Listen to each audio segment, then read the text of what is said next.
Hello, everybody, and welcome to a brand new episode of Jace Beleren Must Die. We have our Winnegar back. Carlos, you're coming to us direct from Steampunk, I guess? Just the place? I just looked up Steampunk and had to scroll a long time because there was a lot of gears. I don't know what everyone's doing. Where are all those gears coming from? Who's gear business? The gear business must be booming, right? Like in Steampunk. Yeah. It's just it doesn't make any sense because those gears should be used for turning things, not just randomly being stapled to people's outfits. I kind of feel the same way about the corsets, where the corsets are like on the outside, and I was like, where are the rest of your clothing? But it's whatever. You know, it's a look, an L-E-W-K. The top hats and the goggles, I'm like, goggles aren't going to do you any good if they're not in front of your eyeballs. That's true. They were, everything's an accessory in Steampunk land. Yeah. Like, yeah.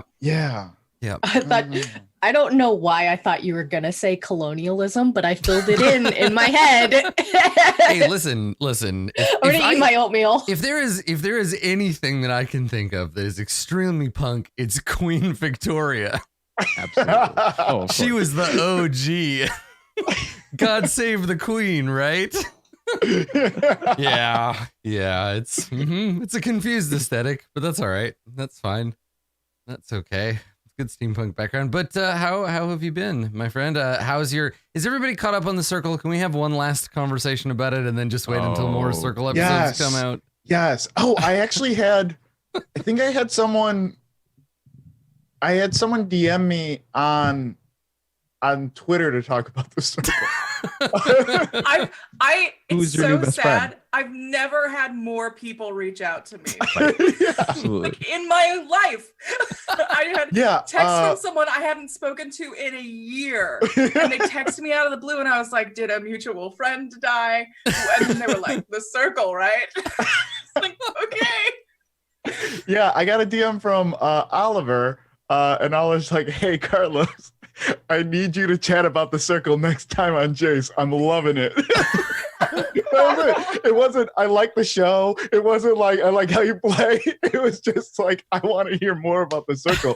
And I was just like, hell yeah, I'm going to do it. Like, I've been so programmed by commercial advertising that when you said I'm loving it, you could the sound I heard in my head. I'm loving it. Like I immediately after you said that, my brain was just like, I could use a McNugget right about now. It's so I hate it. Oh.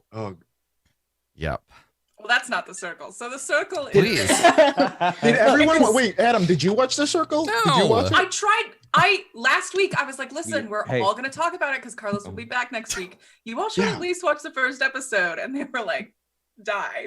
Yeah. out of spite, I just went and watched the original Solaris 8 times in a row. Just out of spite to, I guess, myself. I didn't do that. That would have taken way longer than I you should have watched the UK circle and just had a different experience than all of us. You know, I love Ricky Gervais. It's so funny when he pretends to work in that office and he has that friend that he's like kind of mean to. Man, I love the circle. It's sad because my husband was on a business trip this past week. I had ample time while I was cleaning the house and writing to watch the circle, and I just didn't. You will, like, I know what it sounds like, guys. I swear to God, if you say it will change my life, I will. I will quit. I know you don't want to watch it the same way I didn't want to watch it. And I'm not going to give it a good review. Like, I'm not going to say this is must-see TV. Okay, I'm not going to throw that around. Like, but we must see it. Okay, so I need a counter here for every time Carlos uses a phrase that was made popular by a commercial. Like, I'm doing that just for you, though. I'm doing that just for you. Yeah, I'm just saying that there is very little zeitgeist left in the world. And the circle might be the last chance you get to interact with people that you might not interact with about one subject. Because we're not going to get that anymore, guys. We're past that. There's too many niches. Yeah. The circle. Can I tell you my unpopular opinion about the circle? Yeah, let's hear it. My favorite player is Seaburn. Oh my God, he played really so well. He was That's so insane. No. Okay, I love Joey. I love Sammy. All right, Shoe Bomb is very sweet. Yes, I hit the 3, but Seaburn, the entire game ran this catfish and did not get caught out. He had Shoe Bomb fooled. Mr. Truly played the game the best. So he spent the entire show learning how to be a woman. Oh yeah, I was about to say he struggled and failed all the way through. He was very bad at it too. He was very bad at being a woman. Super bad at it. So I remember like him sending the message because like other people were talking about their sexual identity, and he was looking in front of the screen and was like, "I am bi-curious, send." Just like the moment of him. I like when he was perfect. Absolutely. I like when he was talking about periods. When he was talking about periods, I didn't know what to say. I've forgotten it because I can't handle it. And he was just like, drink something warm or something. My entire left side, just all my of entire it. left side, yeah. My entire left side hurts, and they're like, I never heard about that. Like, so that's actually a pretty funny bit. I didn't really understand the like appeal of the catfishing thing, but I do think it's pretty funny. The idea of like, okay, now you have to convincingly pretend to be this person who you have not had any of those experiences. Yeah, that's the first time I've been like, okay, that might be funny. The thing that I thought, and I think all the contestants thought, was that like you would have to be like, it would have to be like hypersexualized. You would have to flirt a lot. You would have to do that. And it kind of didn't work that way. It was just like, are you a good person? Like, can they tell if you're an actual good person and not annoying? I guess. I think being annoying hurts you too. But the really interesting thing about it is like, we'll never get this again because the first season, like, people were like honest and genuine, but next season it's just going to be people who can get on Survivor, which are who I'm excited to watch play this game because everyone was so nice the first season, and I was like, why isn't everyone being mean? I missed it. I liked it. I liked it that everyone was nice, and you know what the other thing is, like, I wish they tell you, and this is something I had to think about at the end, was just like there had to be hundreds of messages that we didn't see that was just about like their life and stuff like that, because all the messages that we see as an audience are very surface, right? They're like super surface, like, oh, I support you and blah, blah, blah. But they must have been telling life stories because they were there for 6 weeks. Yeah, like, that's a long time. Such a long time. Solitary confinement. Yeah, right. Yeah. I always kind of like that about, and I think this is the thing that I always think of when I think of reality TV shows, is that the people who really get to make things happen on those shows are the people who edit them. Like whoever is in charge of editing them, like you're essentially remixing and creating a new, more interesting version of what already happened. Yep. And like it would be, especially when you put it like side by side with another reaction. Like you tell the entire, that's exactly what I told Serena. I was just like, the editors on this were so spot on. Yeah. They had me like they manipulated me so well every episode, where I really thought like there was tension, and I was happy that the outcome was what I wanted that episode. Like they got me there, right? Like it was totally planned. There's an audio interview. I think it's from an episode of This American Life with a producer of a reality TV show. And she talks about how for her, and I can't remember, I don't know if they ever say what show she's on, but she talks about how the hardest thing for her was how she had to talk to people who were obviously like emotionally, they were upset, they were going through something. And she had to be like, okay, can you say that again? But tell me the thing. Like, so people would be upset about stuff, but she would like, okay, I need you to give me all of that. That was all really good. But you need to frame it first. You need to start with like, I'm so angry at Susan because, and they were like, oh, I wasn't doing a bit. I'm just upset and I wanted to talk to you. And she was like, yeah, but we need you to do it again. Do it again with more intensity. If you ever want to watch like a super shitty show about that concept, just like good trash TV, Lifetime put out a show called Unreal. And it followed, it's just good. It's good bad sauce, but it did make this show. Yes, it did. Yeah, it follows this girl who works on a fake version of The Bachelorette as a producer. Yeah. And it's all about like, she wears a shirt on the pilot episode that says, this is what a feminist looks like. And it's like, that's the thesis statement of the show, is like how to reconcile the terrible things she's doing to women while also still claiming to be a feminist. It's good slop. It's on Lifetime, so yeah. You have to sort of... I was gonna say, like, yeah, you really have to hold up the concept versus the like what studio made this? Where do we have to watch this thing? Because yes, yeah, that's a big deal. Yeah. So have they announced a season 2? Is season 2 happening? Is there gonna be another The Circle, or is this just the brief shining moment? There's gotta be. I don't know, but it's a cash cow right now. Yeah, for sure. That's the thing, is that I think this is the first show that we've seen that was able to do a limited release really well, like in a non-scripted format. Yeah. Not on a like TV platform. So I'm hoping to see it again, but also Netflix is fucking terrible about canceling things. Yeah. There was a whole story that they released that says that they earn the most money if they only put out like 2 seasons of a show and then never touch it again. Yeah, well, so, I mean, it happens with everything, right? Like the longer you do it, the less profitable it becomes because the less people tune in because they're like, I don't want to watch 7 seasons of this just so I can catch up with the live thing. So the live thing falls apart. It happens on Twitch and YouTube too, right? Where it's better to continually start new stuff because people are really excited and really engaged, and then they fall off, and then you make a new thing. But yeah, it's tough because you don't, there's reason to continue. Yeah. It's fine. About, humans don't make these decisions anymore, right? Robots do. So we don't have to worry about it. Exactly. I heard that robots were making all the movies now. So we don't have to worry about doing that. That's good. It's nice. I'm sort of surprised that that's where we ended up. Like when I was a kid, it was always like robots are going to come along and take over all the menial jobs. And pretty soon robot janitors and robot truck drivers, they'll be everywhere, and no one will have to do those jobs. But it's like, actually, we're gonna just destroy art and make robots do it. So we'll start there and just kill all that. First, we must tell you how to feel. Everything else comes second. Yeah, exactly. Yeah. So I don't. Circle's good. Please watch it. Yeah, do it eventually. When season 2 comes out, is announced, that's when we'll announce our Circle-based podcast. Absolutely. Those shows get so popular for no reason at all. And guys, it's going to take place Wednesdays from 11 a.m. to 2 p.m. Central Time.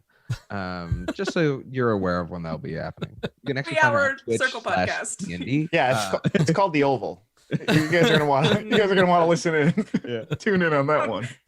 Now that we did think that was a West Wing podcast, so we did have to kind of a little bit. We have to make some moves. They stopped it. We just bought the rights. We're doing a kind of a rebrand thing with it. Yeah, I don't see anything for a season 2, but I do see that they are producing versions for France and Brazil. So so that's the other way to do it too. Like, and again, that's the Office method where you come up with a successful show and then you find actors and plots and writers and then apply it to your own audience. Yeah, I'm really surprised. I'm really surprised there hasn't been an American season of Terrace House, like with Americans in it. I'm really surprised that hasn't happened Love yet. Island got probably because we're terrible. That's what I was thinking. Yeah, that might be it wasn't that great. Has Terrace House? No, ask your Terrace House question because has it been imported anywhere else, or is it just they filmed a season of it in Hawaii, but it was still all Japanese people from either living in Hawaii or had come over from Japan. But otherwise, it's all in like various places in Japan. Adam, what comedians would you want in the panel of an English-speaking Terrace House? It's hard because I think that the Japanese panelists, their meanest comedian is the bottom level for American comedy, right? Like, yes, like that's the problem. That's the thing, is that everybody that we pick would be like, they would lean into being mean or whatever because that's more the style. Whereas the one mean guy, you'd have to find the nicest, like most wholesome comedians. And then one person who's like a little bit, who's like willing to be like, I thought his shirt was kind of ugly. Or like, I'd like them to have an argument. That's about it. I'd like them to have no, but that's the most drama that the commentators ever have, is that occasionally one of the commentators will get grumpy and be like, this is boring. Someone needs to yell at somebody. And then someone will remind them like, that never happens. And he's like, yeah, but I still want it. Someone in chat says John Mulaney, to which I say a lukewarm maybe. Yeah. Yeah, but I mean, it's one of those things that in the face of monolithic hyper globalism, it's cool to see something that's like, yeah, this just wouldn't work elsewhere because it's built out of the culture that made it, right? Like it just, I don't think you could apply it any other place, and I think that's really cool to see, and that's why it would be interesting to see how these other versions of the circle are different, because it is kind of like the internet is the culture from which it came. There is an article about it. I obviously don't have it on me right now. I didn't come prepared. But I read for this episode of the Circle podcast, where only 3 of us have seen it. Yeah, I'm 100% if you look at the show notes that I wrote. But there was an article where someone who works for the Circle talked about like the cultural differences between like the play styles, and they said that the U.S. was nice. To which I was like, wow, okay. That was a surprise. We were nice players. I mean, delightful. We were, hopefully never again. I want a cutthroat version of the Circle so bad. No, it's so sweet. No, it's got to be sweet. I don't want a cutthroat. I want a sweeter one. You know what? Just split it off. Make a second show. You can have the Circle, and you can have the Circle of Blood, and then you're good. Yes. Oh my God, it's perfect. Circle of Blood. Now that is a show that I would watch if it was a reality show about a bunch of Satanists trying to get Satan's approval. That I would watch. I would be into that and be like trying to be the high dark priest. I mean, and then Satan votes them out. Yes, yeah, and it's just like a dude in a goat costume. And they have to sacrifice the losers that are voted out. Yeah, it's all metaphorical, and Satan presses a button and they fall into a hole, and there's like fire and scary noises. Yeah. Yes, well, we'll that's what I meant. That one. Yeah. For anybody who is interested, this week's pre-game phone game is Shadowland, an adorable endless tapper where you and your magical friends have to bring color back to a black and white world that's had all the color sucked out by evil spirits. Does that sound fun, Azula? Would you want to play that game next It's delightful. Okay, go back to the Circle. I didn't realize that they made a mobile game out of Pleasantville. That's pretty cool. It's delightful. Old it's actually, property. Honestly, the creature design is really cute. There you go. So this is the new pre-show. This is what happens. So we talk about a TV show. Not all of us have seen it, and then we get a little mini review from TK about whatever mobile game this is a great playing. 30-minute. I love it. I'm into it. Yeah. We should get it organized. We should all just agree on a show and watch that show. No. And 2 of us still don't. It's gotta rotate. Yeah, we'll rotate a schedule in Slack. Yeah. What's the next show then? We should figure out a next show. I don't know. I really want to watch Ghost Bride, just not with you guys. So not that one. Wow. Thanks. Okay. Sound like my mother. Damn. Community of belonging. I want to watch Ghost Bride, just not with you. That's okay, because TK, your bit is to spend the whole thing playing a phone game and then give us a review at the end. Like, so while they were talking, what have you been up to? I think my job is to not watch the show and then be the host that doesn't know anything about the thing and try to give out like really generic interview questions. Like, tell me about a moment in the show that was really fun. Tell me about a fun moment from last. Yeah, you're just trying to hold us together until we get to the Dungeons and the Dragons. Well, just looking at my watch every 3 seconds. Like, can we get out of here? Are we done with this? You're doing all of your DM prep during that 30 minutes. You can't prep beforehand. Yeah. Tell me about the Circle. Yeah. That's hard mode GMing, where it's like you can't do your prep until 20 minutes before the episode, and then while you do it, all of your friends are going to talk loudly about a TV show you haven't watched. Yeah, it's like, oh yeah, you had another baby? Yeah, let me see a picture. Really bad. What's that? Yeah, cool. Yep. I realized that joke is going to fall very flat for the podcast, and no, but this affords us the great opportunity, podcast listeners. Let me describe the joke to you. So what happened was. We open on TK. Oh shit! Here's the thing. Somebody asked me this the other day. They were like, what if streaming weren't a thing? If you couldn't do this as your job, what would you do? And I was like, you ever watched a Netflix show where you turn on descriptive audio? That would be my job. I would be descriptive audio guy. I am into it. It's the exact same skill set, You're just describing something you're seeing so that someone else can imagine it in their brain. It's the best. And I've said this a bunch of times before, but if you're trying to learn how to be a better GM, watch a couple of episodes of Daredevil with the descriptive audio on, and you will learn so much so fast. Because that's a good tip. Yeah, because all they're doing is describing what's happening in a way that is succinct, that it doesn't get in the way. They have a limited amount of time to describe it, and they have to do it evocatively so that you can imagine what you would be seeing otherwise. It's really cool. Yeah. Yeah. So that's my new job, is just while that's happening, I'll describe the jokes for the podcast audience. I just want to describe things that aren't happening on this show. So while Colors is saying this, he's picking up a corkscrew and right. Whoa, what am I doing with this corkscrew? Wacky. Extremely wacky. Yeah, that's what we're known for. Sorry, Katie, what were we gonna say? Oh, I want you to know that I was genuinely like, I should do that now. And then I was like, we're doing something. We're in the middle of something. Cool, guys, I'm gonna be. Yeah. Just like... Exactly. About an hour later, Katie Mae's like, that was a good idea, Adam. Yeah. Daredevil's sure is strong. Yeah. When her connection starts going like real choppy, it's not because the internet is suffering. It's because she's watching Netflix. Yeah. Yeah.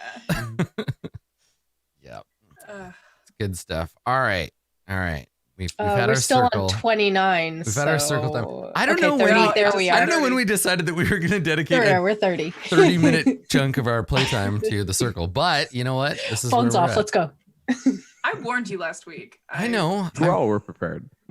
I like how saying you warned me means that you can get away with doing whatever you want. Like, listen, France, we warned Belgium and they didn't get out of the way. So really, this is Belgium's fault. Sorry, Belgium. Yeah. It's like when you're a kid and you punch your sibling. You're like, I'm sorry. Yeah, it's that totally relatable feeling. 100%. Katie, didn't you punch any kids? Super related to. Jeez. Didn't you ever punch a kid? No. Well, speaking of, I can't imagine Katie being a bully. We've got a really good segue here, and I definitely have to jump on it. Speaking of violence against children, let's find out what Winninger's been up to. Oh yeah. Yeah. Zing. I'm ready. I got my note-taking fingers ready. It's the most confusing of the Jace Beleren Must Die memes, I think, because we keep joking about it, but there's no real substance to it. And if somebody was just tuning in, they would be like, Winninger seems like such a nice character. Why do they keep talking about him killing children? We're like, don't know. We come to Winninger standing outside of a preschool. Slowly licking a lollipop. Could you? No, don't make it weird. Fade in, exterior, Ravnican orphanage. It's on fire. Enter Winninger. The throws nice empty lollipop. Soon he'll pick one child to be his Robin. He'll pick one child, just be like, "You're the good one." Oh, and we then can't. That child will join our cast. We can't get into like that segue because it's like you think of the Robin comics where it's actually like a group of street urchins where Batman has recruited all of them. Is like you might die, and I'm okay with that. That was a good run of comics. It was really good. I mean, it makes sense given that Batman is a rich person and they are poor children, so it fits. Batman doesn't care about poor people. If he did, he'd put money into rehabilitation. He's literally a billionaire. He could just fix Gotham by himself. He doesn't. He has a punching fetish. That's how it goes. So let's actually find out what everybody's favorite steampunk disguise wearing sorcerer is up to. So the last time that everyone was together was briefly after our visit to the House Demir safe house, to the Dead Zone, where Torgor and Winninger were recruited. Road was given a new life, and meanwhile, Tak was actually doing the mission and spying on Jace Beleren. Since then, Torgor and Tak and Road have been up to a great deal, but we don't know what happened to Winninger.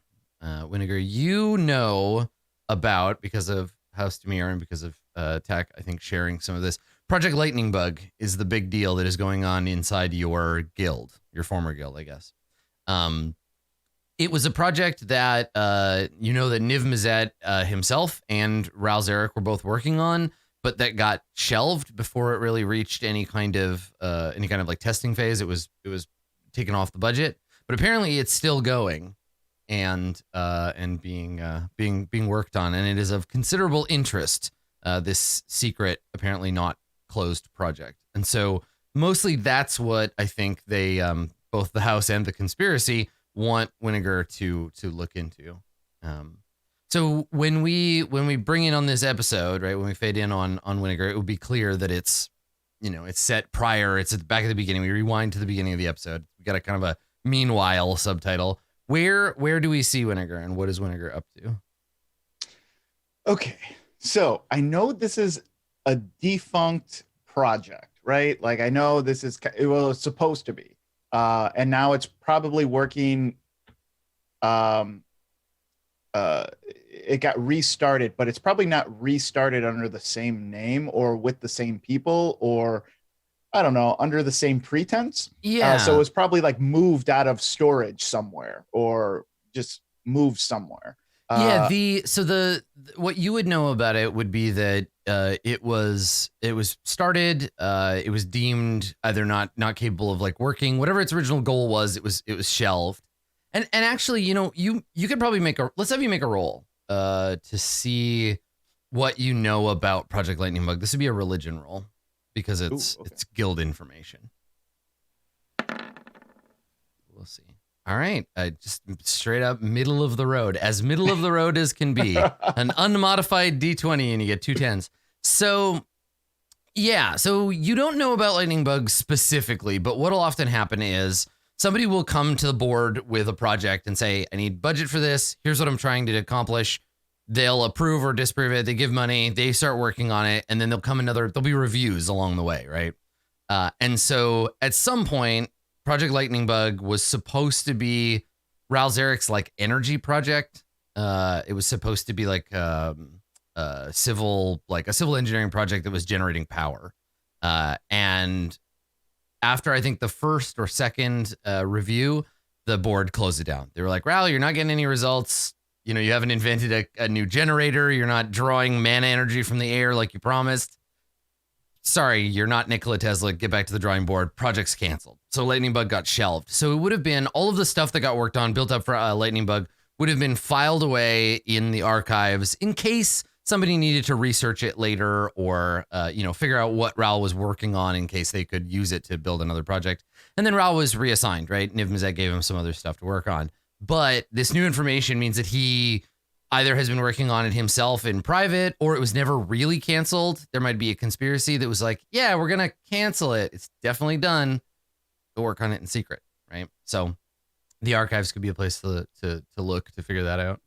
Yeah, that's what I want to do. I want to go to the archives. I want to see, I want to do that scene in War Games where Matthew Broderick is just, going through all the files, starting with tic-tac-toe and working his way down through the system by finding out the people that were working on the project and kind of like cross-referencing, okay, well, this person worked on the project and now they're working on this.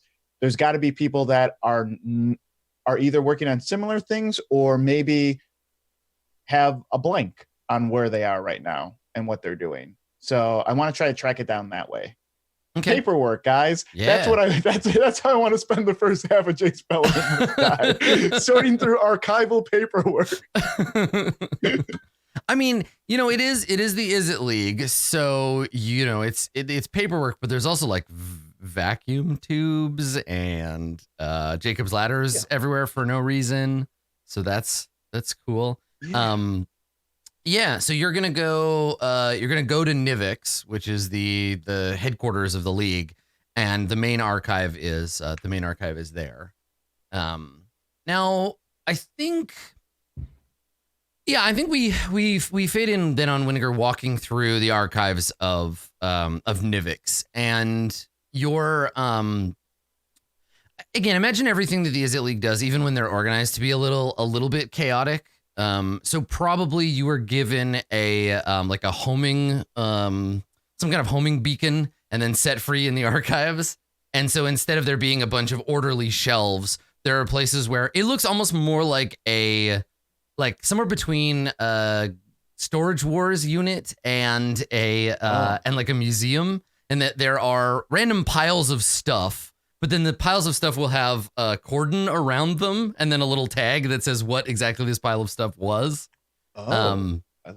And so you're wandering this essentially this like warehouse with a device that is supposed to home you in on the tag for Project Lightning Bug. And so you're walking through this mass archive. There's sort of shadows all around you. You can see little lights kind of in the distance of other researchers looking for stuff.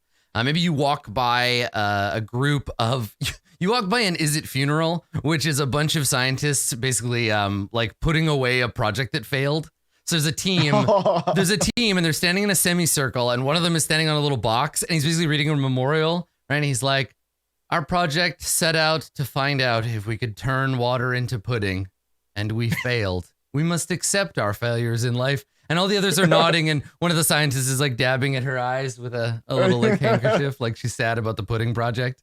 And maybe one of them spots you walking by and gives you a little wave, like, hey, Winnegar.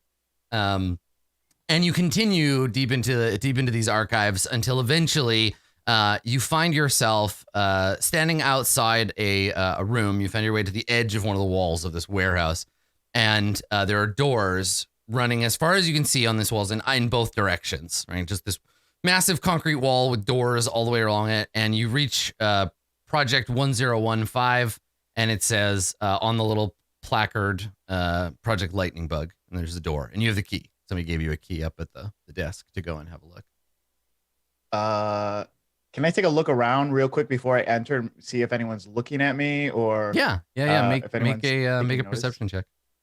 Okay. Hot damn! So perceptive. Yeah. Well done. So perceptive.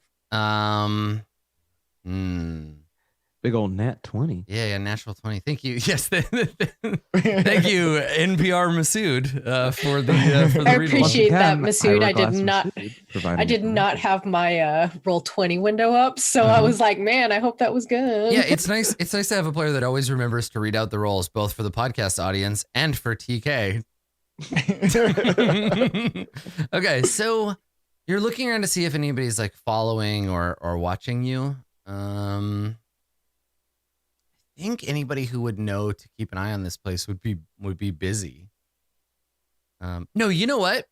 It's the Is It League. So you look around, and this is where the soundtrack would be like slightly ominous, but more like playful, like sort of pizzicato, like strings. Kind of the what a cartoon soundtrack sounds like when somebody is sneaking. Yeah, and you look and you see something, and we hear a little like gears turning and like a metal clicking sound, and you look, and something that's been following you dips behind one of the boxes that's nearby. You just see like the edge of like a glint of metal, and something disappears behind a box. Yeah, I'm gonna go run around and find them and straight to that box. Okay, and be like, yeah. And so what does this look like? Do you just like run over? Like they basically, whatever it is that's been following you, you turn around, and it does that thing where it like hides behind the box, but you notice it kind of dip there. Or do you jump around the corner trying to surprise it, or? Yeah. I'm gonna go around. If it's like a group of boxes, I'm gonna try to go around to the other side while they're not looking, and tap their shoulder. Like, yeah, why are you following me? Okay, all right. Make a stealth roll. So stealthy. Yeah. All right. Masood, would you like to?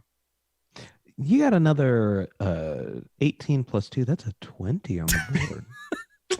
It's like golf announcer. I was about to say it's a long par 5 here at Nivix.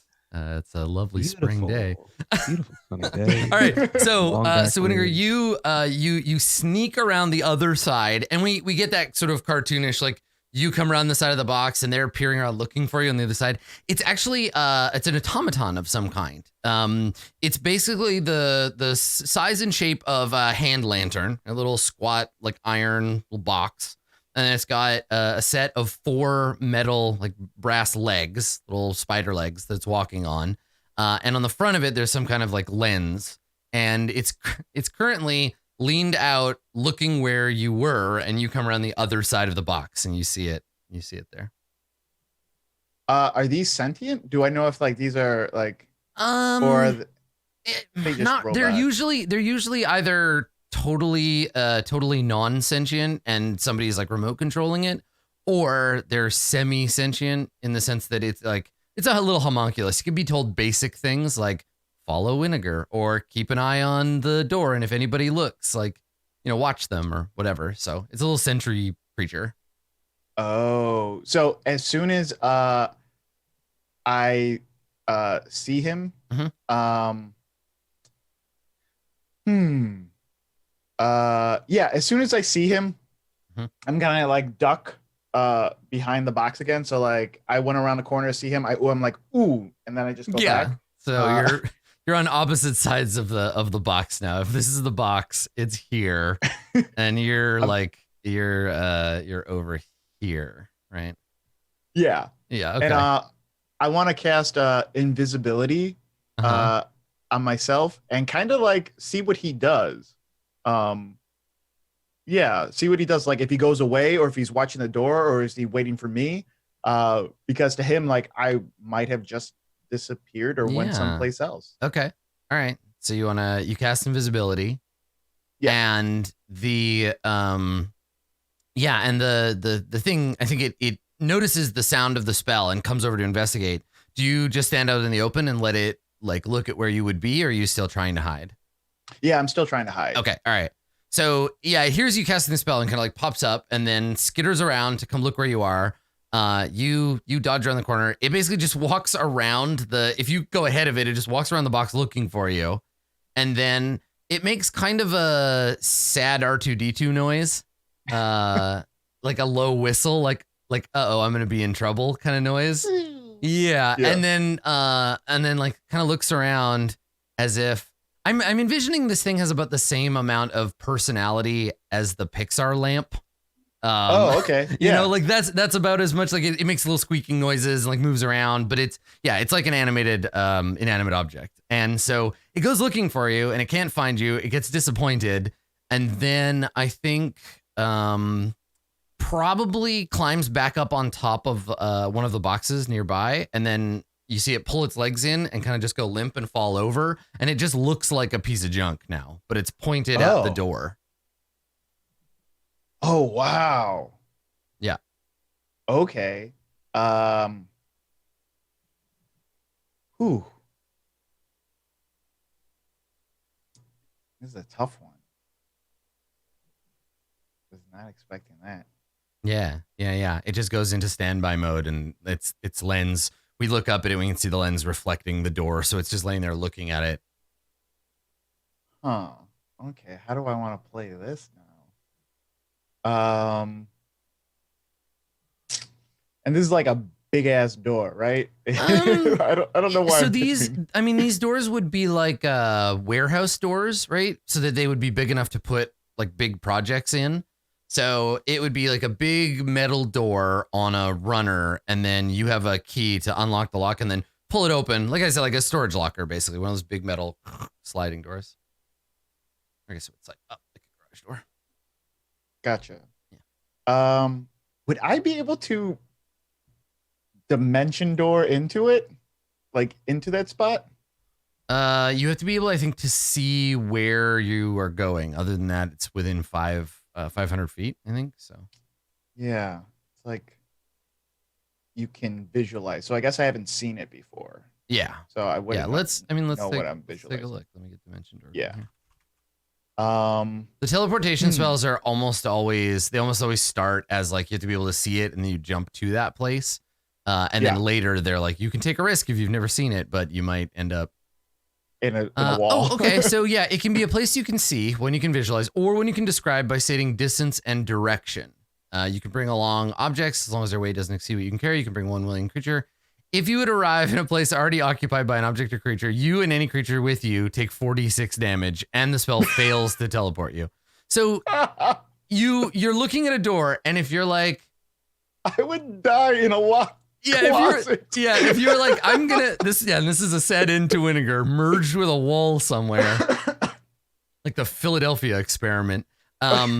Yeah, so you could theoretically say, okay, I'm gonna guess 5 feet on the other side of the door, but if there's like a piano up against the other side of the door, you just merge with the piano. Oh God.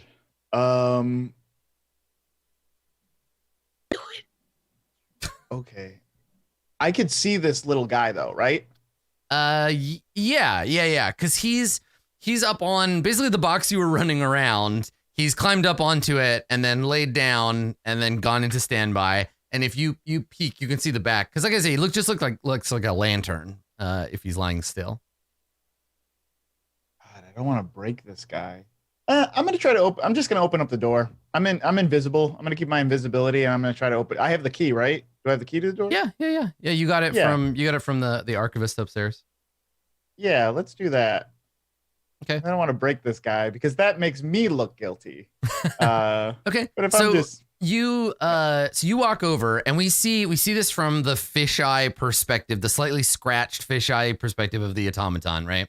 So we see.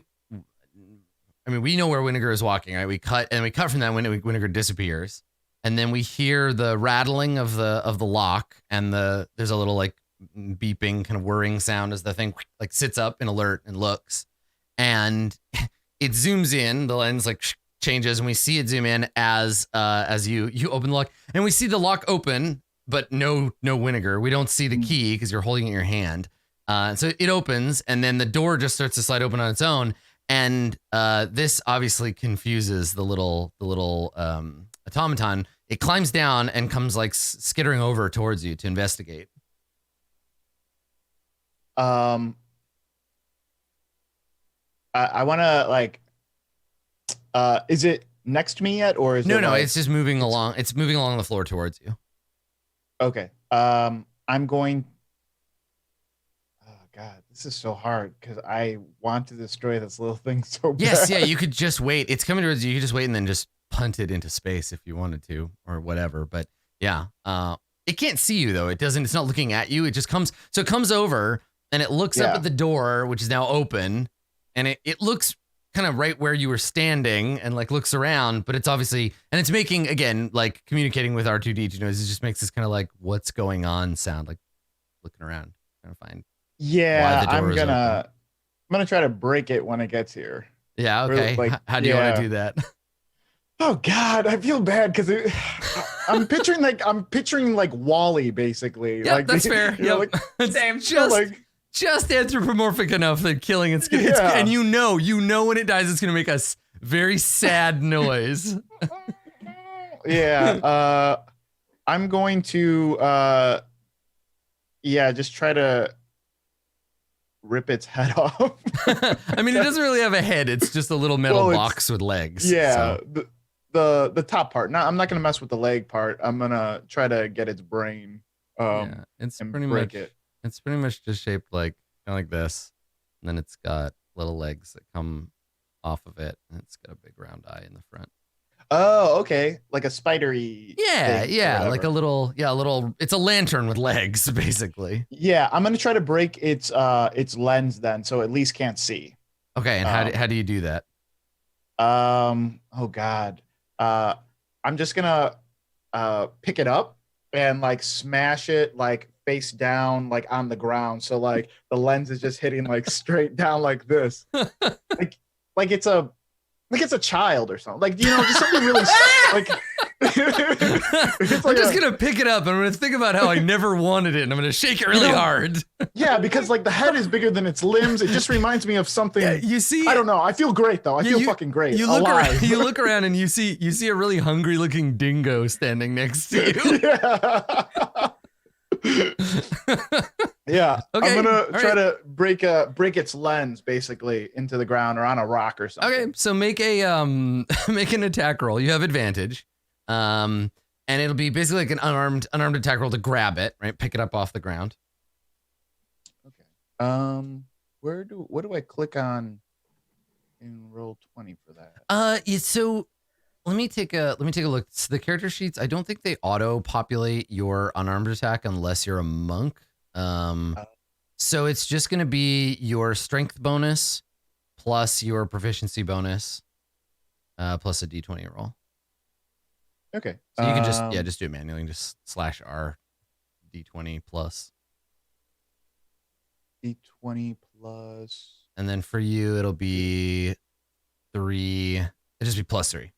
But you have advantage, so you get to roll twice. Okay, so whatever this is, +3. Okay, so a 9 or roll again. You might do better than that. No, you won't. 1. Good. That feeling when you have advantage and you only get a 6. Okay, so you lunge for it. And it, I guess it hears you or notices like suddenly it tenses up and it skitters out of the way and it looks almost accusingly in your direction, but also a little panicky. Like it's swiveling back and forth looking for like something happened. What's going on? Danger. And I think its eye turns, the little eye like turns red and it kind of like perks up and it knows something's up. Maybe it turns like amber, turns yellow. Let's make it an animated stop sign. It turns amber and kind of like looks around like, uh-oh, something's going on. And it's kind of like skittering back and forth a little bit, like nervously. But you're still invisible, so it doesn't know what's going on. It just like tensed up because something doesn't add up here. I'm going to lean down and like try to flick a rock from the ground into the opposite direction of where I'm going. Oh, like get it to turn around, like as if there's something there. Yeah. Okay, all right, yeah. So it's not a rock. Remember, this is the Is It League. So if there's any debris, it's brass gears. Maybe vacuum tubes that aren't stuck in someone's hat. So you grab a little gear off the floor and whip it into the darkness, and it makes a clanging sound, and the thing perks up, spins around, looks in the other direction. What do you want to do? You can grab it now if you want to. Now you don't even have to roll because it's not even paying attention to you. Yeah, I'm gonna grab it and try to break it again. Yeah, so you grab it, and it suddenly lifts up off the ground, and we watch it because you're invisible. We watch its little legs like kicking, and it's making this high pitched whining sound. And then you just smash it and bring it down on the concrete floor. Okay, yeah, there's a smashing sound of glass, and when you lift it up, little pieces of glass, little bits of glass like fall from the front of it. And it's still wiggling its legs and like making noise, but now it can't see because the lens is broken. Ooh, I'm gonna kick it in between those boxes and just head inside.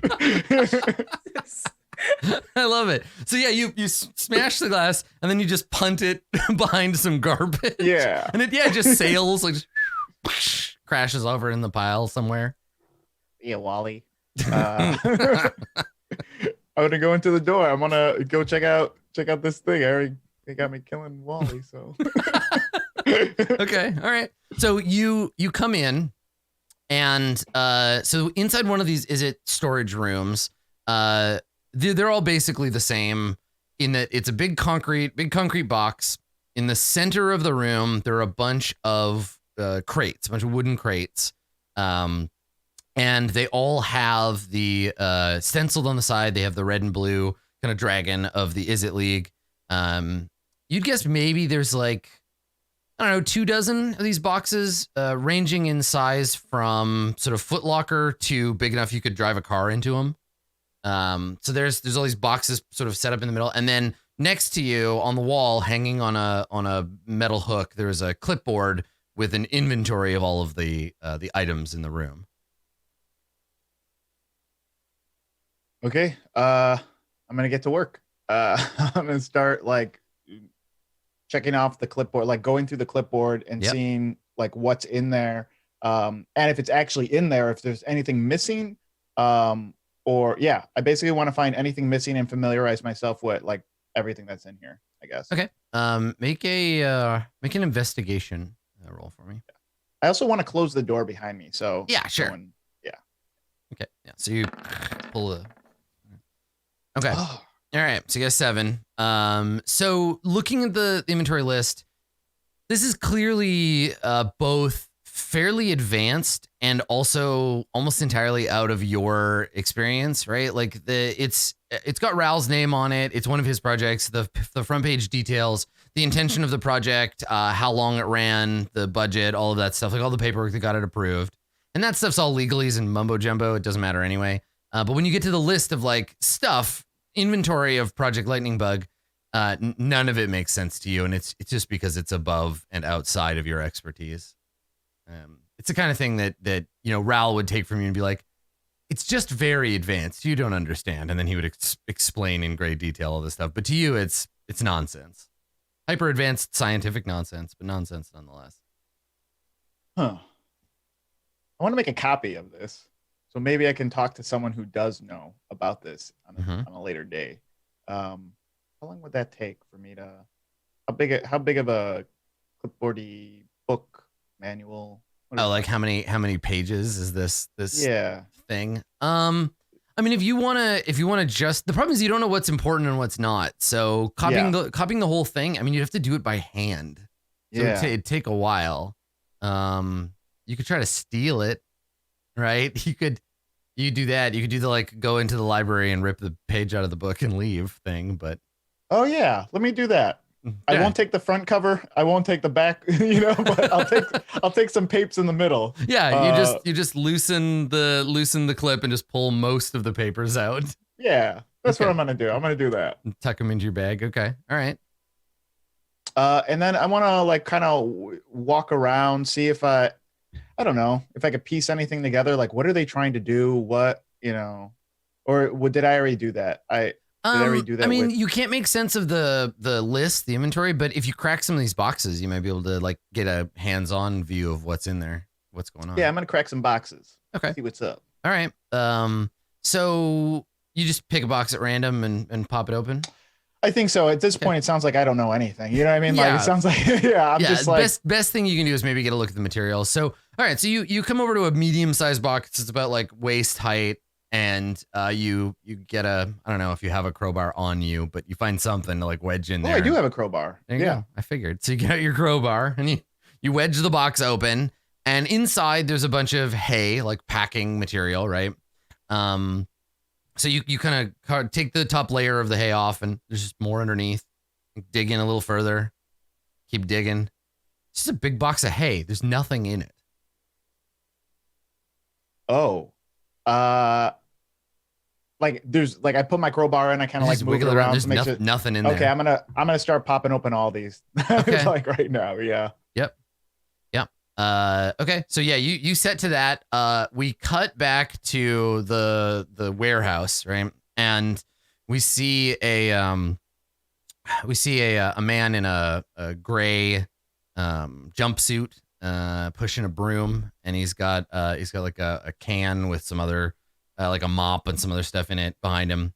He's got a little cap on, and he's walking through this warehouse, and he looks down and he sees a couple of pieces of broken glass, and we follow the janitor's kind of gaze upwards, and we see kind of stumbling drunkenly this now blinded automaton, and the janitor says, he's like, "Oh, hey, what happened to you, little guy?" And he walks over to it, and then we cut back to Winnegar. So Winnegar, you've opened 3 or 4 of these boxes now, big boxes, small boxes. They're all empty. The manifest specifically says what should be in these boxes, and there's nothing. They're all empty. Yeah, I'm gonna get the hell out of there then. Mm-hmm. That's really scary. Yeah. So I want to open the door and kind of peek out. Yeah, you can get down low and pull it up a little bit and look underneath. Yeah. Okay. All right. So you look up and you see the aforementioned janitor man walking towards you. He can't see that the door is open yet, but he's holding the little automaton and it's pointing accusingly in the direction of the unit that you're in. It's got one of its little legs out, and the janitor is talking to it there. All right, we'll go take a look and see what's going on. And we see this guy coming over towards it, but he hasn't seen that the curtain has been raised yet. Okay, now I want a dimension door. As far as I can on the other side, somewhere between it sounds like this part of the warehouse was kind of empty-ish. So yeah, you're in the don't underestimate the size of this storage facility. It's very large, and it's underground, and it's multi-layered, because the only thing that the Izzet have more of then successful projects is failures. Failed. So there's for every one thing that you easily managed to do, there's like 15 rooms down here holding the stuff that failed on the way there. So yeah, this place is massive and labyrinthine and fairly easy to hide out in. There are stories in the league of people coming down here and never returning. So you got lots of room to hide, but this guy's walking directly towards the door. If you close it, you should be able to cast Dimension Door before he gets close enough to hear you. Where are you Dimension Dooring to? Yeah, to like the other side of him. Like, so if he's walking towards me, I want to like basically jump over him. Yeah. Okay. Yeah, and then do that. Okay. Let me see. Obviously, there's no stat block in Dungeons and Dragons for janitor. But let's see. Let's. I think a commoner has a 10 and everything, so let's give him a +1. I'm gonna roll to see if he notices when you do this. But I don't know that he will. No, he only got a 9. So so he's walking towards you. There is a brief sound of you casting the spell that he's like, oh, something's going on in there, and then you disappear. You're behind him now. You see him walking up. It's very disorienting because now you're looking back at the way you came from. So you see that he walks over and he looks down, and we see that he sees the lock is open. And he's like, somebody forgot to lock this thing. And he crouches down, and there's no luck stat in Dungeons and Dragons. But if there was, this would be when Winnegar would have to roll it to see if this guy just goes and closes it and walks off, or if he investigates. What could it be? But I'm gonna roll. I'm just gonna roll a d6 and we'll see. Let's see. He's lazy. He's also suspicious. Let's say on a 1 or a 2, he stays to investigate. Okay. There we go. All right. Today it's more suspicious than lazy. So you see him crouch down, and he's muttering to himself. He's like, broken sentry bot. We got a lock open. I got myself a mystery. And he I got myself a mystery. I like him. I just want to follow the rest of the game. I want to follow the rest of the game, follow this guy. I love him. Looks like I got myself a mystery. Puts the broom down. He just does that. He just does that like, yep, got myself a mystery. And he goes to open the storage container. You just watch? You just watch this happen? Heart pounding. God, yeah, I'm gonna lock him inside this fucking storage container. Because when's the next time someone's gonna come down here? People get lost and die down here, so like, yeah. I mean, Torgor kills people with a giant hammer, and Tack murders them with a knife. Winnegar, though, suffocation over a long, slow period of time. You're like the Sarlacc pit, Winnegar. So okay, yeah. So you watch him lift the thing up, and he sees the boxes. He sees some packing material around. He rubs his chin. He's like, curiouser and curiouser. Let's go take a look, little buddy. And he walks inside, and you hear him say like, "Oh boy, there's hay every place." And and he just leaves the door kind of hanging partway open and walked in. Yeah, I'm gonna run up. Does he have the lock in his hand, or is he? No, it's he just left it on the thing. Yeah, I'm gonna run up, close the door before I close the door. No. Yes. Do it. Before I close the door, I'm gonna say, "Clean up on aisle U," and then I close No. Yes. That fruit was on the ground, Carlos. It was on the ground. Do it. Never see the side of Winnegar just in like our day to day. It's just like the second Winnegar's alone. He's like, I'm super happy. I can tell the moment that Adam is like, no, you chose to do this and now you have to do all the work for it. Of course the lock is on the outside of the door. Of course this person trusts you. It's like, you already said you killed him. So kill him, Carl. Exactly. Yeah. He's already dead. So I am impressed. I am impressed that chat decided to highball it while Winter was lowballing it. So while Carlos, you're making cleanup jokes, chat is making cask of Amontillado jokes. So nice work. Good job, chat. Yeah. So you run over and you slide up, you hit the thing, you grab it, slam it shut, and lock it. And on the inside, you hear, oh hey, what's going on? Is there somebody out there? And then you hear someone try to open it, and it like clicks against the lock, and he's like, hey, let me out of here. Oh, what's going on? Oh, enough's enough. That's enough fooling around. Come on. You just back away. I feel really bad. Finish him. What's your alignment again? So this is the part where Winninger's like, all right, and then I back my car up and I put a hose on the muffler and I just run it under the. Yeah. I spark a fire in all that hay. So that's the thing. His alignment is it's being challenged now. Yeah. Like, yeah. Alignment shift. I think he pulls the thing down, locks it, stays down low for a second, listens to him bang on the thing. He doesn't sound like he hasn't reached panic yet. He's just kind of like, oh, hey, what's happening out there? Like, oh, he thinks someone's playing a trick on him or something. Yeah. Slips his wallet with his pictures of his family under the door. Are you coming to the dinner next week, Frank? I stare down at the ground for a little bit. I hear him, and then I shrug. I sigh a little bit. I pick up a Xeno on the floor, put it in my pocket, and walk away. Yeah, do it.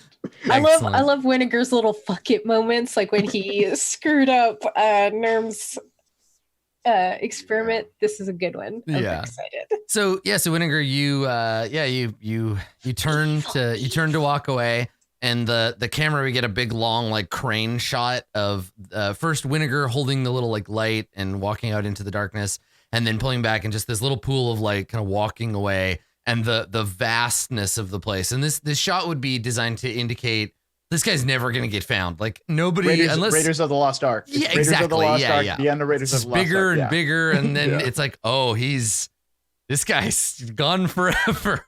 Oh, Jesus. Yeah. At least he's got a friend in there. That's right. Yeah, him and this broken lamp bot. There'll be a really sad moment where lamp bot runs out of batteries, and he's like, it's his Wilson. Write this story. Write this story, TK.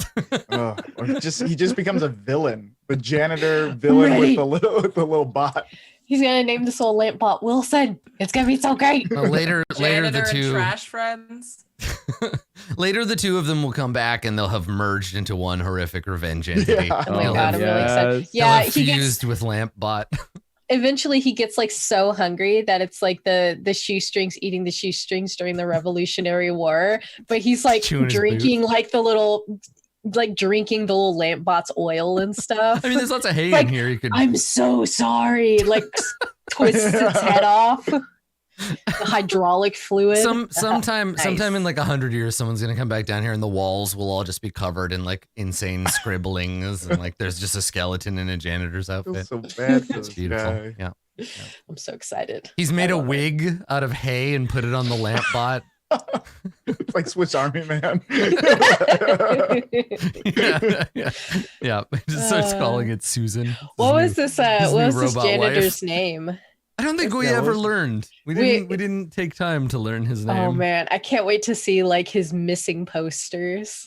Nice. Yeah. He was like beloved and very close to retirement. I think there's like 300 people at the funeral. It'll be great. The thing is though, if you think about Ravnica in general and like the stuff that all of the various guilds get up to, the custodial crew for any given guild is like the most dangerous job. Like if you're cleaning up messes at the Izzet League, chances are very good that you are going to get burned or electrocuted or, frozen or it's same with Simic. Like, think of all the biohazards that you have to deal with every day as a Simic janitor. Like, my lab, we got a failed experiment. Can I get somebody to come out here and clean this up? I just love that Winnegar walked past a funeral on the way in. It was like, that's not a funeral. I'll show you a fucking funeral. This place is a mausoleum for ideas and janitors. I keep picturing him as like janitor. He wasn't a janitor like his entire life. He was actually he was a businessman and he retired, and kind of like how like older people become like greeters at like Walmart and stuff, like because they want to have something to do, and he just like wanted to be around like all this cool stuff, and that's why he was so trusting, because he didn't like know any better. Yes, like his granddaughters and he just he became a janitor so he can be close to her, so they can have lunch. He's gonna be late for lunch normally, for the first time. She always brings a good granola. I have to work so hard to make NPCs worth caring about, but I like that you've already doomed this man, and now we're coming up with why that was an awful thing to do. Like, wait a second, guys. What if he had just invented a cure for a terrible disease, and he was about to tell everybody about it, but now he's dead and we'll never know. I don't care about that. I don't care about that. I care about him missing Karen's pasta salad. Yeah. And it's not very good, but he, she tries, and like that's what he needs to support her, and like that's what he really cares about. Just her smile, and her smile reminds him so much of his daughter's smile. She passed away during childbirth. Of course. So like, and she makes what she does is before she makes croissants, she'll put like a little spread of Nutella in there and then little chopped up bananas, and then rolls it up into a croissant and bakes those for him as a treat. The doctor says that he's not allowed. He has to watch his like blood sugar and all that. But you know what? Fuck it. What's life? Life has to be worth living, right? It does. Anyways, fuck that guy. I mean, cut back then, right? Like life is worth living. Cut back to like his cart, and there's a little pudding can there that he was really looking forward to having as a snack, and he's gonna starve to death just like 10 feet away from a delicious pudding. Well, if there's water in there, he'll probably he'll die of dehydration first, so it's fine. Oh God. Yeah. Well. There you go. There we go. Tragic. So Winnegar, you have a sheaf of papers that don't make any goddamn sense to you. Ironically, the first two people that come to mind who might be able to help you decipher these, they're both dead, and it's your fault. So that's a bit of an embarrassing. Is it my fault? Situation. Because Nerm definitely could have helped you decipher it, and then Wenzel also was part of the project. So, and both of those are your fault. You killed both of those people with your own hand. Yes, 100%. You killed fault. them. Yes, I remember that happening. I don't think that's how it went down. You just murdered a janitor, so trauma can do weird things to your memory. I don't think I've ever been in a role-playing game where the entire cast just gaslights a player into believing that they're the ones that did it. Now. Like you're chaotic evil, right? Like I know it must be change your character sheet. I definitely remember you saying that you were chaotic evil now. Alignment shift. Yeah. So do you stay in ostensibly you have an office somewhere in this building in Nivix, because you're a member of the league, and I imagine you at least have a desk somewhere. You haven't been to it in a while, but do you want to stick around, or do you want to go somewhere else? Let's who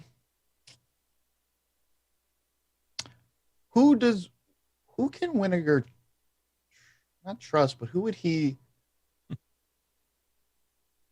Did we figure out what laboratory does Winnegar work in? Did we figure that out?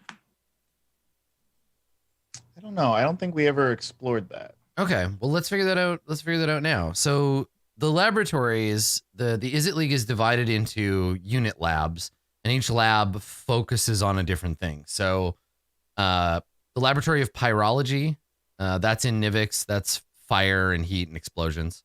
Storms and Electricity is another lab. The headquarters are in Nivix as well. The Lightning Rod is here. There's also Metallurgy, Alchemy, orientation, which is like teleporting and spatial magic, mimeography, continuism, which is temporal magic, arcane geometry, gravitational inversion, and plasma dermatology, which is making weirds, which are the Izzet experiment creatures. They're like Izzet elementals. Oh. Any of those sound like your department? Let me go off his character sheet. Let's see what do you think makes the most sense? Yeah, right. You could look at your spells, or you could just think about like, yeah, because like I mean, it's research and practical application, but it could be any of those. Like the fact that you keep doing stuff to make yourself invisible makes like mimeography seems maybe a thing, because that's studying the means of duplication. Yeah, let's do that. Because he disguise self, invisibility, polymorph. That makes sense. Yeah, I think so too. Yeah. Okay, cool. All right. Let me go over there. All right, cool. Yeah. So you and I think this is the thing where you're going back to the office. You haven't been here in a long time, and the department, the laboratory of mimeography, as you can imagine, again, like a little bit Acme Labs. Like you go there, and we see a person talking to an exact copy of themselves, right?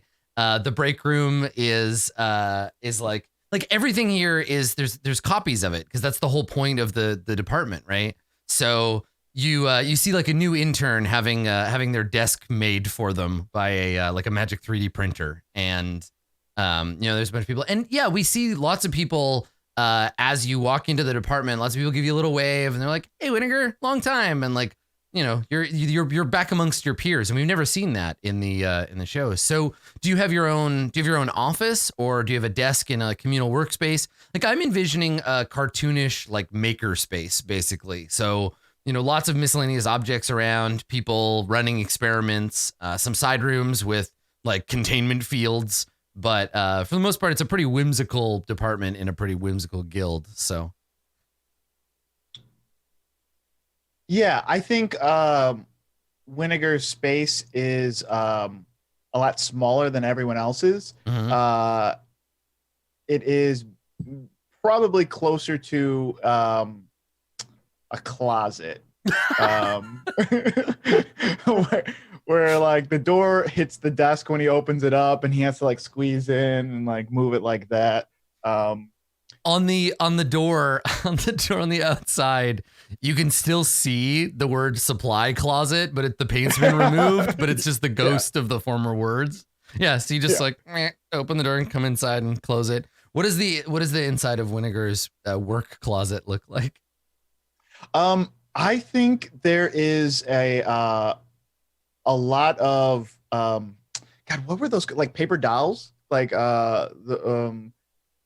right? Those are in paper dolls, right? I think those are what they're called, where you like can put clothes on them and like change them. Yeah, but they're all Winnegar, and like he worked a lot on like changing his own like features and stuff like that. Personal reconfiguration protocols and what have you. Okay. I think a lot of his research wasn't like for anyone else other than him. Mm-hmm. Or he wasn't, I think at that time when he was really into it, he wasn't willing to risk other people other than himself for his own, experiments and stuff like that. So a lot of it is like that. I want to say there is a failed toy version of Winnegar, like, oh my God, I love the idea of there being like lots of little like action figures and dolls of various sizes and like, yeah, okay, cool. Like mini versions, like they're like if you turned it on, it would like sound like Winnegar, move like Winnegar. Winnegar is just JF Sebastian. That's very distressing. He's the dude in Blade Runner where they go to his house and the little guy walks up and is like, "Good evening, JF." Yeah. Yeah. Awesome. Except that they're just little mini versions of you. Yeah. And he's just like having fun with it and like mimicking and stuff like that. So like he wasn't really taken seriously in his work. I want to say that like people would like, he was kind of like looked down upon. His work was kind of looked down upon, but people would like take a bunch of his like accomplishments and little ideas and apply it in a bigger way. Right. Like he's not a big picture thinker like, oh, how can I use this to conquer the world or make money or something like that's that. so it's like that kind of weird innocence that sometimes some scientists have where it's like, I've invented a way to do this thing. And everybody's like, cool, what's the purpose of that? And you're like, I don't know, but I can do it. And then someone's like, cool, I will make a bomb from that. Thank you. Yes, yeah. I'm gonna just like dynamite. Yeah. Right. It's just like, how do we get through this mountain? I know, I invented this thing. And so it's like, oh, we can kill millions of people. Yeah, we learned how to split the atom. Wow, it's amazing. What are we gonna do with it? Bombs. Fucking kill bombs. Just people. Huge bombs. Yep. Yeah. Okay, cool. So I think we're looking at like little mimics, little pieces of vinegar all over the place, disguises and different versions and stuff like that. Yeah. Proto homunculi. I like it. Okay. So you walk in, you pull the little string and the bulb comes to life, and you shut the door behind you because otherwise the door takes up most of your office. And then what are you gonna do?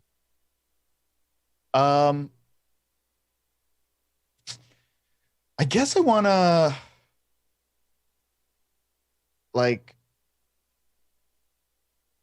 I feel really bad. I want to go save that janitor. I want to find him. So I kind of. The janitor's in the middle of building himself an Iron Man suit out of boxes. Hey, buddy, how'd you get locked in here? This is so crazy. Well, this is so weird. Good thing I'm here to help you. Anyway. Oh my God. It's me, your savior, Vinegar, your best friend who saved you. I was down here working on a project and I just heard your screams of help and I thought somebody's got to do something. It's like that Chuck Palahniuk novel. It's like Choke, but backwards. Oh, yeah. God, I want to take out the paper and kind of figure out who else was involved. Like, would I have that? Like, who else was involved in the project? Yeah. I want to start making my own list. Okay. Start making my own list on the thing and my own notes until I can track down people that were involved and and cross them off the list that I can say like, oh, they're definitely not involved anymore. Or B, I come across someone I can trust that can like actually read the inventory list. Yeah. So. Yeah. Okay. So as much as I would love to give you a list of people, there's only one name on here. This project belonged exclusively to Ral Zarek. And he ran it from the get-go and right into the ground. So yeah, it's got his, normally he's the one approving projects. So it's got he's on the list as the project coordinator, right? He's the one who is in charge. He doesn't have a team. There's like an empty spot where he could write in like other members, but there just aren't any. Then it has Niv Mazzet's like personal like stamp of approval on it.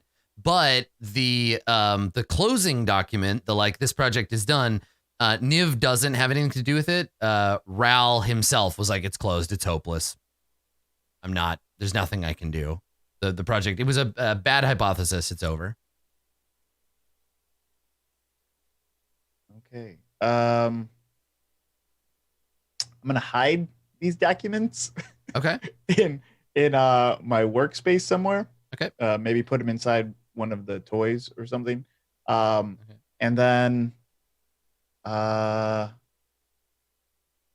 I really want to save that janitor, guys. I mean, yeah, the obvious going ham on the irony part would be you open the drawer and in it is the card that the janitor gave you for your birthday this year because you remembered, even though nobody else in the office did, and it says like "Happy Birthday, Vinegar" on it. And it's been there a couple months, like yeah, because I haven't been to work in a couple months. Yeah, and you open it and you don't even look at it. You just put the paperwork on top of it and close the drawer and lock it. I walk past the break room and I see his granddaughter just like waiting, and I'm like looking at her watch. It's like what? No. Yeah.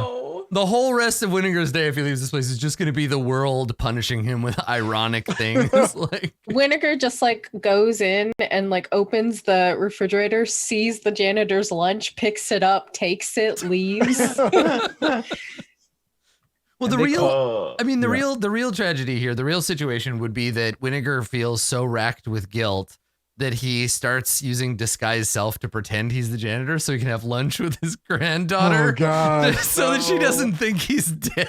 No, I've already thought about that. I've already thought about that. I have to quit the conspiracy. I have to pretend to be this 75-year-old man so that his family doesn't know I killed him. And I like it. It's the worst Mrs. Doubtfire reboot that I've ever seen. Oh, yeah, I'm gonna Mrs. Doubtfire this guy. Oh, amazing. This is the happiest I've been in a long time. I know, it's really great. It's a very dark opening for the episode. I'm glad that you did this for me. Have I actually, I've never in person met Ral, right? No, you have pretended to be him. I mean, you've seen him at work, like work events. You've seen him at work, like barbecues, maybe. But he's too important for you to have a conversation with. Gotcha. Yeah, he did a tour of your department once. But you could tell he wasn't really like, just like, yes, I'm sure you're doing great work down here, everybody. And then he leaves. Okay, I want to talk to Ral. Yeah. I don't know how to do that though. I mean, you're in the building. His office is in here.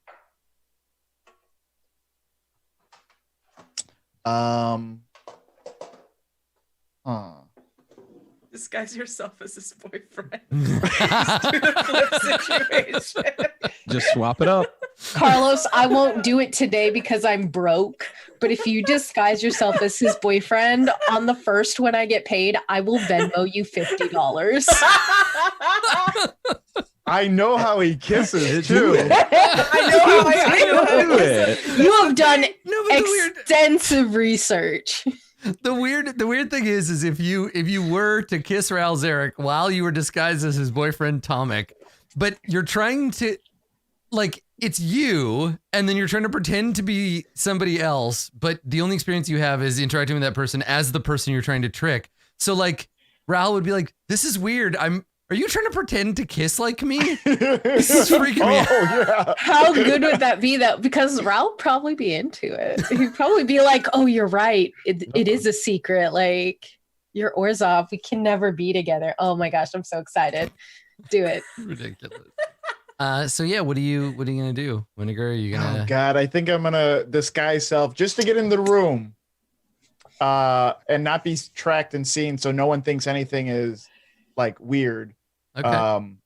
So yeah. do we see you? I think the camera moves on a woman at her desk, kind of dressed like Mad Men style, and she's like typing on a typewriter. And when she looks up, like there's a man there, and it's like and like she recognizes him. And when the camera spins around, it's Ral's it's boyfriend. Tomek. Perfect. Yeah, it's Tomek, like waiting, like can I just go in? Yeah. Okay, great. Yeah, and so she looks up from her overly complicated Neil Peart style steampunk typewriter, and she flips the gears up from her face and puts her goggles back on her hat, tightens her corset, and says, "Go on in." So she looks up, and there's a moment of her like of recognition, and then we cut to Tomek, and she smiles and she's like, "Yeah, he's going in." I would also like to say that when I go through the door,